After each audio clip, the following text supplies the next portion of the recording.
د ملکند بټخیله ښار کې رنګارنګ سپورټس فیسټیول پرانسته شوي ده چې پکې د وړو ماشومانو ترمنځ د رسکشۍ او د میوزیکل چیر مقابلې شوي.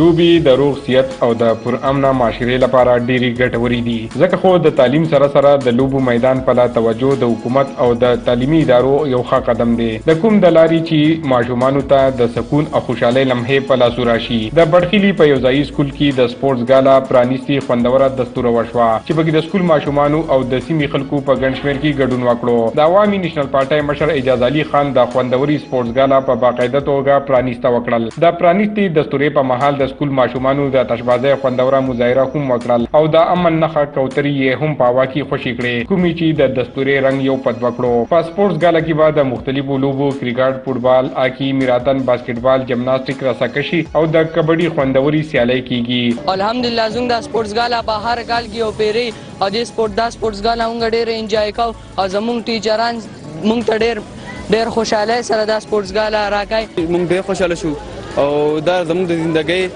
سره د تعلیم هم یو حصه ده او چې دا ارینج کړی ده زموږ استادانو ډېر په مینه او ډېر په زړه سره ارینج کړی ده او موږ ته انتهایی زیات مزه راکوي. دا موږ د سکول لپاره ډېر غټ په موږ باندې مهرباني چې موږ باندې چې موږ ته یو داسې سپورټس ګالا ارینج کړي په دې کې چې دغه د ذهني چې د کم دباو هغه چې د حقیقي کمیږي په انسان باندې او انسان چې باډي ته چې دا سکون ملوي.